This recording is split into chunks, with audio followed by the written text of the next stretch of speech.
तर आयुष, मी काही सदस्यांची तुला नावं सांगेन आणि तुला त्यांच्याबद्दल एका शब्दात किंवा एका वाक्यात व्यक्त व्हायचंय. ओके. राकेश बाब. Double standards. ओके. तन्वी कोणते? We are just good friends. Vishal.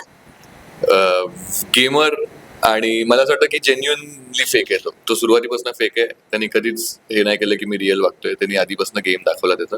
So is a pure gamer. Ruchita. Very noisy for no reason sometimes. Anushree. Anushree unpredictable आहे. अनुश्री मस्तीखोर आहे आणि मी नेहमी म्हणतो Anushree you are my favourite. आणि ते खरं आहे, तिच्यात जी मस्ती आहे ती बघायला खरंच मजा येते. ती कधी काय करेल ह्याची गॅरंटी नसते, पण कधी कधी ती लिमिट क्रॉस करते. तिने रिस्पेक्टफुल वागावं, पण तिचा जो अनप्रेडिक्टेबल स्वभाव आहे तो कदाचित एंटरटेनिंग म्हणजे एंड पर्यंत होईल. दीपाली. दीपाली इज केअरिंग पण समटाइम्स कन्फ्युजिंग. मी पूर्णपणे विश्वास नाही ठेवू शकत तिच्यावर, कारण तिने पण बऱ्याच फ्रेंडशिप्स आणि बरेच इक्वेशन्स चेंज केलेत सुरुवातीपासून. तिचे असं एक सेट ऑफ फ्रेंड्स कधीच राहिले नाही. तिने पूर्ण घरासोबत गुड बुक्स मध्ये राहण्याचा प्रयत्न केलाय नेहमीच, बट शी इज केअरिंग. सागर कारंडे. सागर कारंडे आमचा असा एक जो चाळीतला एक मोठा दादा असतो. जेव्हा मुलांमध्ये लफडी होतात आणि ती सॉल्व्ह होत नाहीत, तेव्हा आपण दादा तू सॉल्व्ह करवायला जो हिशोब असतो, तसा आमचा तो एक मोठा दादा आहे. आणि त्याचा पण गेम स्ट्रॉंग आहे. म्हणजे जर आपण बघितलं तर त्याचं पण सगळ्यांसोबत चांगलं आहे. रोशन. Very innocent. खूपच बोळा आहे.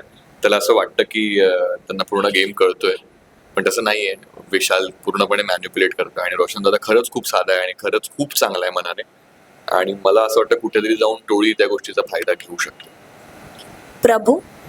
प्रभू गेमर आहे भाई. प्रभू खूपच स्मार्ट आहे. प्रभूला कळतं कधी लहान व्हायचंय आणि दादा दादा करायचंय, अंडी घ्यायचे, चहा घ्यायचा आणि कधी मोठा म्हणून वागायचंय हे त्याला प्रॉपरली कळलेलं आहे. प्रभूकडे स्मार्ट बॉय नावाचं एक कार्ड आहे जो तो नेहमी वापरतो.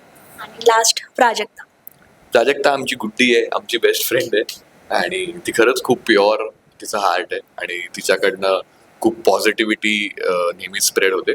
आणि आय फील की मला जर मोठी बहीण असती तर मला खरंच ती प्राजक्तासारखी हवी होती.